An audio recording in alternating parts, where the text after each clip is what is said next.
जय गुरुदेव। इस ज्ञान पत्र में गुरुदेव निश्चितता और अनिश्चितता के बारे में बताते हैं कि क्या है इस सृष्टि में जो निश्चित है, क्या है जो अनिश्चित है, क्या है जो परिवर्तनशील है और क्या है जो अपरिवर्तनशील है। मेरा नाम रोहित मित्तल है। हम रोज इस चैनल पर आपको एक ज्ञान पत्र देते हैं। अगर आप यहाँ नए हैं तो चैनल को सब्सक्राइब करें और बेल आइकन को प्रेस करें। आज का हमारा नॉलेज शीट संख्या 183 और उसका शीर्षक है अनिश्चितता।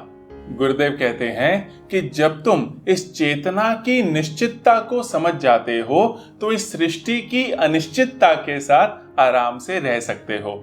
क्या मतलब? ये जो हमारी चेतना है, हमारी आत्मा है, वो निश्चित है। जब हम ये समझ जाते हैं कि वो परमानेंट है तो ये सृष्टि जो परिवर्तनशील है, हर क्षण बदल रही है, इसकी अनसर्टेनिटी, अनिश्चितता के साथ हम आराम से रह पाते हैं। प्राय लोग इसका एकदम उल्टा करते हैं। वे संसार की चीजों के प्रति तो निश्चित रहते हैं कि हाँ, ये पक्का ऐसा है, मैंने ये घर बनाया, ये ऐसा क्या ऐसे ही रहेगा। तो संसार की चीजों के प्रति वो निश्चित रहते हैं, पर उस ईश्वर के प्रति वो अनिश्चित रहते हैं। गुरुदेव कहते हैं कि जब तुम ये भूल करते हो तभी तुम दुख के गड्ढे में गिर जाते हो।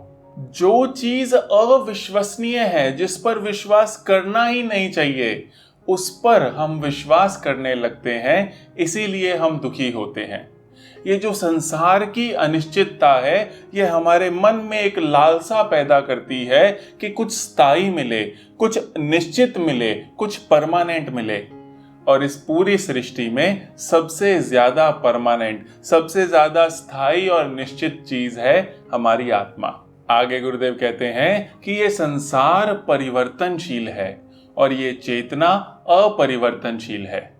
तुम्हें अपरिवर्तनशील में तो भरोसा रखना है, आस्था रखनी है और इस परिवर्तनशील जगत को स्वीकार करना है। जब तुम ये निश्चित हो कि सब कुछ अनिश्चित है, जब तुम श्योर हो जाते हो कि सब कुछ बदल रहा है, तब तुम मुक्त हो जाते हो। अज्ञानता के कारण, इग्नोरेंस के कारण ये अनिश्चितता हमारे मन में भय और चिंता लेकर आते हैं। पर अगर हम थोड़ा सा सजग हो जाएं, हमारे अंदर उस ज्ञान का उदय हो जाए, वो अवेयरनेस जग जाए, तो यही अनिश्चितता हमारे जीवन में एक उन्नत स्थिति, एक ग्रोथ लेकर आ सकती है और एक मुस्कान लेकर आ सकती है। आगे गुरुदेव कहते हैं कि प्राय लोग ऐसा समझते हैं कि निश्चितता, कोई चीज परमानेंट है तभी हम स्वतंत्र है। परंतु एक्चुअल में जब हम इस अनिश्चितता के मध्य रहकर, इसके बीच में रहकर अपने अंदर से स्वतंत्र महसूस कर सकते हैं, तभी वो सही स्वतंत्रता है। प्राय आपकी निश्चितता और अनिश्चितता इस सृष्टि पर डिपेंड करती है, परंतु ऐसा ना हो। जब आप इस सृष्टि की अनिश्चितता, अनसर्टेनिटी, परिवर्तनशीलता के प्रति निश्चित हो जाते हो कि ये तो ऐसी ही है, ये सृष्टि हर क्षण बदल रही है, तब तुम्हारे अंदर एक निश्चित श्रद्धा जग जाती है, फेथ जगता है उस परम आत्मा के प्रति। तभी कोई प्रश्न पूछता है, क्या इस अनिश्चितता के माहौल में भी हम उत्साहपूर्ण हो सकते हैं? गुरुदेव कहते हैं कि जब तुम ज्ञान में होते हो तब तुम इस अनिश्चितता में भी उत्साहपूर्ण हो सकते हो। प्राय जो लोग समझते हैं कि सब कुछ अनिश्चित है, अनसर्टेन है, वो बस बैठे रह जाते हैं, कुछ करते नहीं।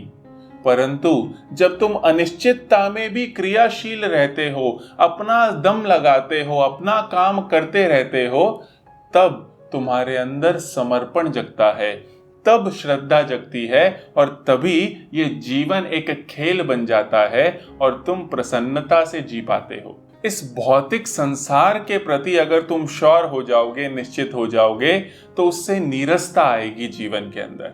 और अगर आत्मा के प्रति अनिश्चित रहोगे, अनसर्टेन रहोगे, तो उससे तुम्हारे जीवन में हमेशा भय रहेगा।